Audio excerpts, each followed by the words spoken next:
In the vibrant political landscape of Kenya, few figures embody determination, resilience, and community commitment as profoundly Wavinya Ndeti, a woman of intellect, drive, and deep local roots. Wavinya Ndeti's journey from early education in Machakos to become the first female governor of Machakos County is a story of breaking barriers, challenging norms, and serving the public with relentless dedication. Born on 8th November 1967 in Machakos County, Eastern Kenya, Wavinya Ndeti grew up in a region renowned for its rich culture and dynamic social fabric. Machakos, a land of rolling plains, agricultural heritage, and engaged citizenry, became the backdrop for her formative years. From an early age, Wavinya Ndeti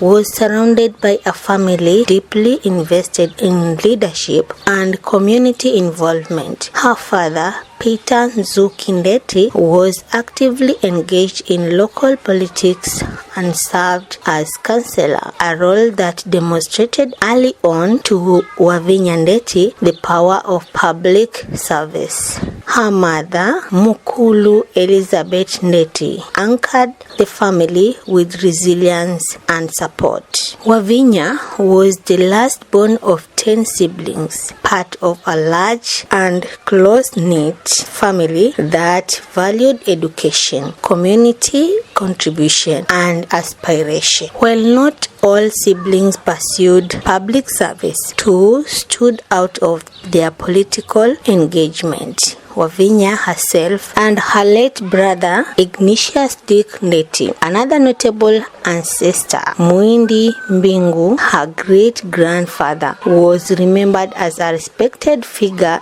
in the Kamba struggle against colonial rule, a legacy of courage and resistance that will echo through Wavinya's own life. Wavinya's educational path began at Mount St. Mary's Primary School, where she completed her primary education, although the exact year of her enrollment isn't documented publicly. It was here that the foundation of her intellectual curiosity and disciplined learning were laid. Primary school in Kenya during that era demanded adaptability and resilience, qualities Wavinya Ndeti will carry forward throughout her life. After completing her primary studies, she joined Kenyatta High School, one of the country's most esteemed secondary institutions. Kenya High was a historical being, a crucible for young women of potential, a school that nurtures academic excellence and leadership. While specific details of her exactly year of entry and roles during her time there are not widely published, it is reasonable to infer that being part of such an environment shaped her drive for achievement and her confidence in stepping into male-dominated space later in life. Upon completing secondary school, Wavinya's academic ambitions drew her beyond Kenya's borders to the United Kingdom, where she pursued higher education with remarkable focus. In 1992, she graduated from City University, London, with a Masters of Science, MSc, in Business System Analysis and Design. This achievement was significant, especially during a time when few Kenyan women ventured abroad for advanced studies in technology and system disciplines. Following her Masters of Science education, she furthered her academic credentials at London South Bank University, earning a Bachelor of Science BSc in Computing Studies in 1995. Her academic record reflected a blend of technical proficiency and analytical skills, a combination that will prove invaluable in in both her professional and political life. Wavinya's education did not stop there. She later earned a Master's of Business Administration (MBA) from Heriot-Watt University in Scotland, a testament to her commitment to strategic leadership and managerial excellence. Although the precise year of her MBA completion isn't widely reported, this qualification rounded out her academic profile and equipped her with a global perspective of business, governance, and organizational development. While specific accounts of her involvement in student leadership during her school years are limited, her later trajectory suggests that leadership, initiative, and community involvement were always central to her character. After finishing her studies in the UK, Wavinya Ndeti transitioned into her first recorded professional role as a system developer at the University of North London from 1993 to 1994. In this capacity, she was responsible for designing and implementing computer systems, work that required precision, forward thinking, and technical ingenuity. For a young Kenyan woman in the early 1990s, working in the technology sector abroad was both pioneering and northward. In the mid-1990s, Wavinya Ndeti returned to Kenya with insight and experiences that would inform her future endeavors. By 1999, she had founded Onyx Computer Services, an IT solutions firm that marked her first major business venture in her home country. 4 years later, in 2003, she launched Lionix Merchants, further expanding her contribution to Kenya's burgeoning private sector. These enterprises not only underscored her entrepreneurial spirits, but also reflected her belief in leveraging technology and commerce for socio-economic development. These early professional phases rooted in innovation management and enterprise development helped shape Wavinya's approach to leadership and problem solving. They are also provided invaluable experiences as she made the transition from business into public service and politics. Wavinya's formal entry into politics came in 2002, driven by a deep desire to serve her community and address systemic challenges around infrastructure, education, economic opportunity, and civil empowerment. Her world view was shaped not just by ambition, but by a conviction that competent leadership could transform lives, particularly in communities that had long struggled with marginalization and underinvestment. In 2007, Wavinya achieved a historical milestone when she was elected Member of Parliament for Kathiani Constituency. Yes. I'm a leader in Ukambani and Machakos County. I'm here to talk about the issues of Machakos County and Kenya as a whole. Yeah, but it's for the people to gauge him. And if you go on the ground, the people would give you the right information. And from my point of view, as a leader from Machakos County, and also a person who is born and brought up in Machakos County, the issues that are priorities have not yet been tackled. The biggest issue in Machakos County is water. Water is everything. We have spent a lot of money on trips, on media, advertising, on pump, but the bottom line, that person from down there does not have water yet. We have land in Machakos. Most of us have land. But the biggest problem we have in Machakos County is water.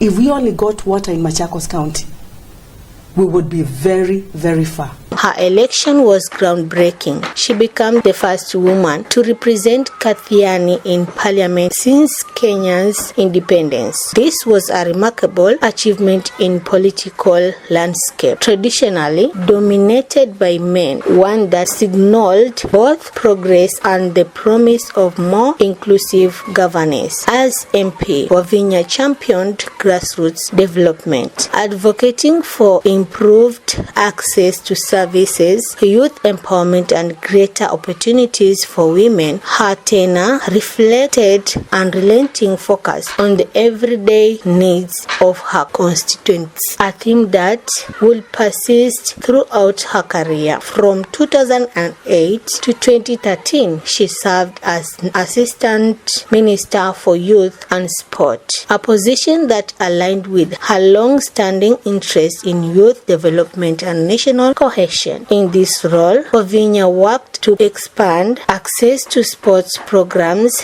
support youth initiatives, and foster environments where young Kenyans will realize their potential. Her work in the ministry reflected her belief that empowering youth equates to empowering the nation's future. On our part in government and within the private sector, we need to provide training programs that will make you more effective in social enterprise and leadership challenges that you will meet along the way. My office has continued to spearhead a program that supports youth empowerment through the Prime Minister's Roundtable with the Youth and the Kenya Youth Empowerment Program. I am glad to learn that some of the youth organizations like working with Brand Kenya and IGAD in this summit were and are still part of the Prime Minister's initiative. We will also, as a government, need to support you by providing vocational and entrepreneurial centers close to you.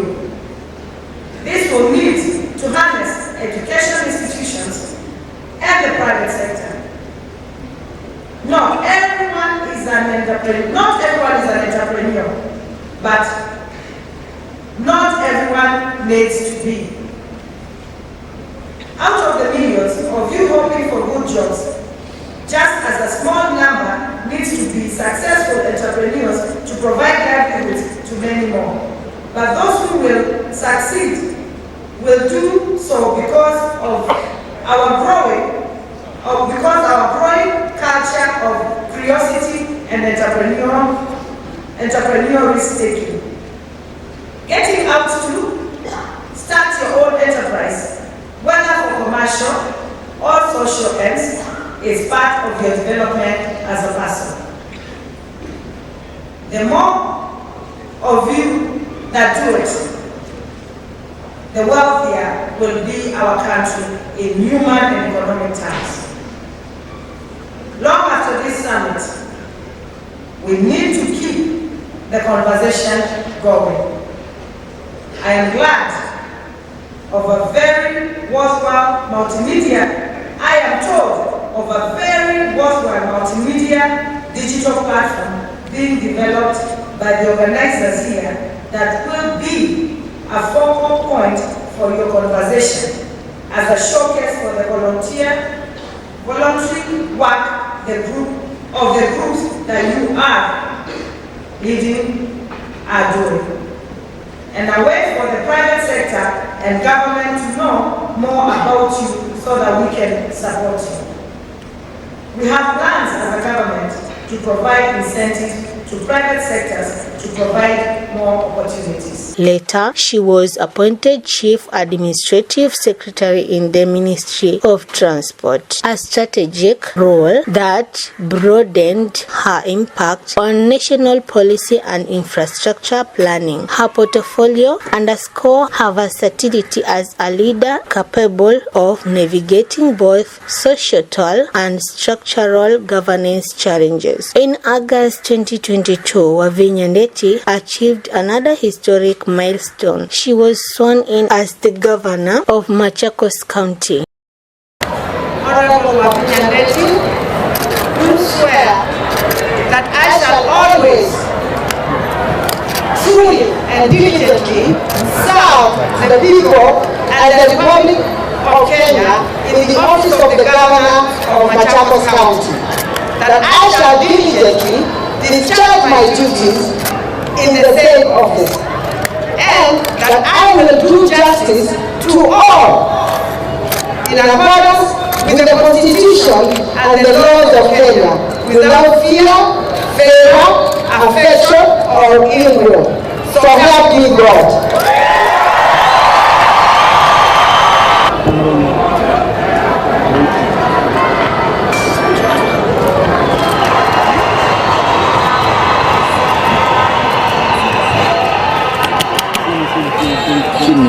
This appointment marked a watershed moment not only for Wavinya personally but for the entire county. She became the first woman to lead Machakos since its creation, breaking through traditional gender norms and reinforcing the expanding role of women in Kenya's political topography. As governor, Wavinya brought together her experience, vision, and commitment to inclusive leadership. Her agenda has centered on community empowerment, economic transformation, infrastructure development, youth inclusion, and a steadfast focus on equity. Her leadership in Machakos, a county known for its entrepreneurial energy and cultural heritage, reflects both continuity and innovation. Behind the public persona of a seasoned politician and leader is a private individual whose life includes love, family, laughter, and deep personal experiences. Wavinya was married to Prince Henry Dolamu Oduole, also reported as Dolamu Henry Oduole, who passed away in 2016. Together, they had 3 children, Daniel Oduole, Alika Oduole, and Charles Oduole, whom she has raised with care, dignity, and a high sense of values. Despite her busy public life, one of the most heartwarming and relatable glimpses into her personal world came from a fun, light-hearted moment, a video of her singing karaoke in a car with her daughter. In this clip, Wavinya and her daughter enthusiastically sing, I quote, "You are simple, the best," laughing and sharing smiles that revealed a joy approachable, said not always seen in political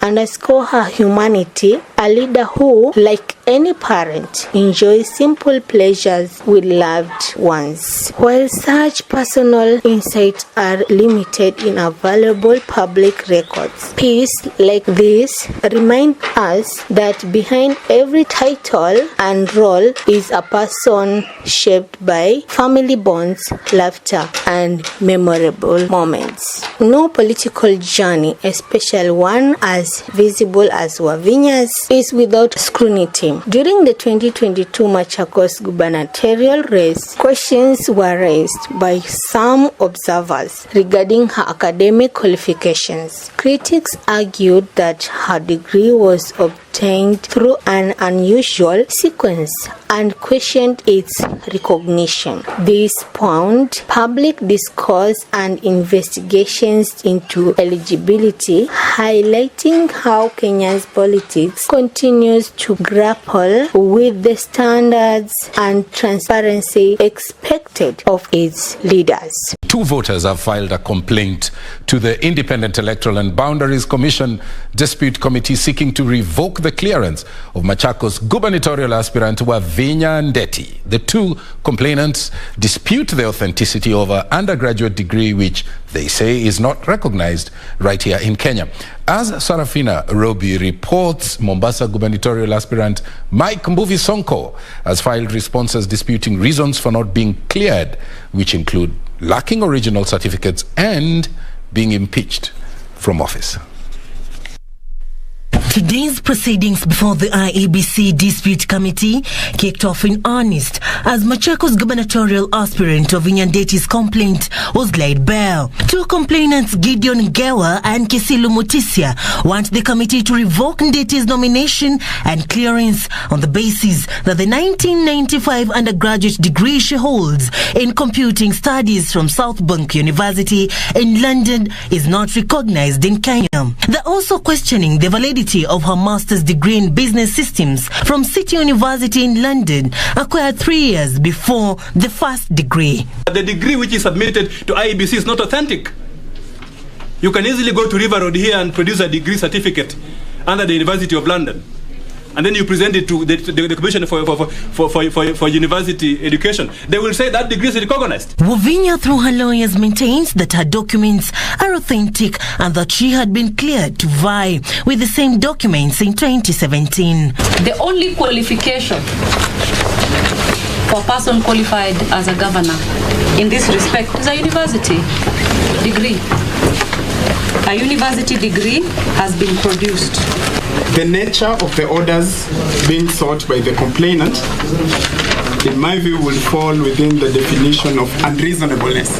The committee will determine the matter on the 18th of June 2022. More recently, rumors circulated between 2024 and 2025 alleging involvement by Wavinya or her family in a large overseas funds transfer issue. Claims she firmly denied as inaccurate and misleading. It seems like Kenya is quickly becoming a crime scene, and Machakos Governor, Honourable Wavinya Ndeti, is now caught in the middle of it all. The governor was currently stranded abroad after foreign banks, specifically in the United Kingdom, refused to accept what she claims are funds meant for the Machakos County government. But here's where it gets even more suspicious. Authorities in the UK flagged these funds, questioning their legitimacy. The situation took a dramatic turn when Governor Wavinya's son, Charlie Oduwale, was arrested with a staggering 679 million Kenyan shillings. Charlie couldn't explain how he obtained such a massive sum, raising even more red flags. Governor Wavinya insists that the money was for a level 5 hospital meant for Machakos residents abroad. But UK authorities aren't convinced, leaving her in a bind and unable to bank the money. And honestly, that's really a lot of money. Is there more to the story? This isn't the first time Governor Wavinya has tried to bank large sums of money overseas. In fact, she has reportedly made similar deposits in Dubai, China, and France. Many are now asking, what kind of deals is Wavinya Ndeti doing with the government? And here's where it gets even more concerning. Many MPs and high-ranking officials have been quietly storing assets abroad, while the Kenyan shilling continues to depreciate back home. Is this a coincidence?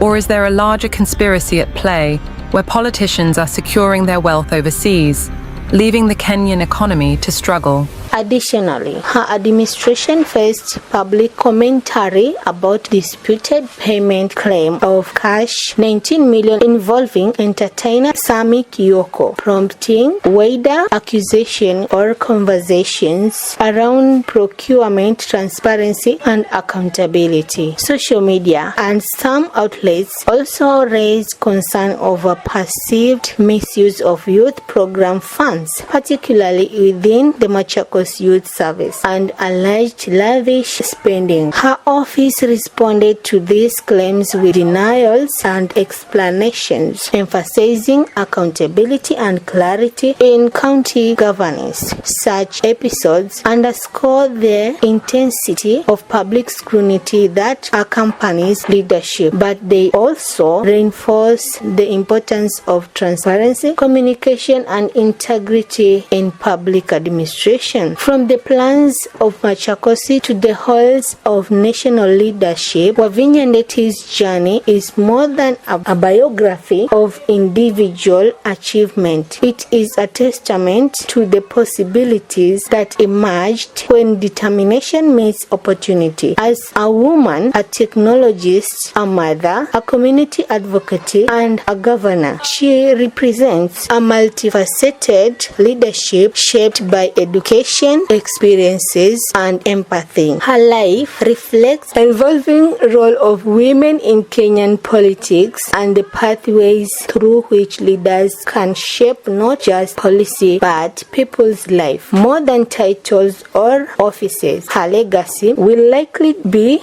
defined by the ways in which she empowered others, especially women and youth, to see themselves as agents of change. In a country that continues to write new chapters of democratic engagement and civil participation, the story of Wavinya Ndeti stands as a compelling chapter of ambition, resilience, and service, a narrative that invites both administration and critical reflection, and one that will continue to unfold in the years ahead.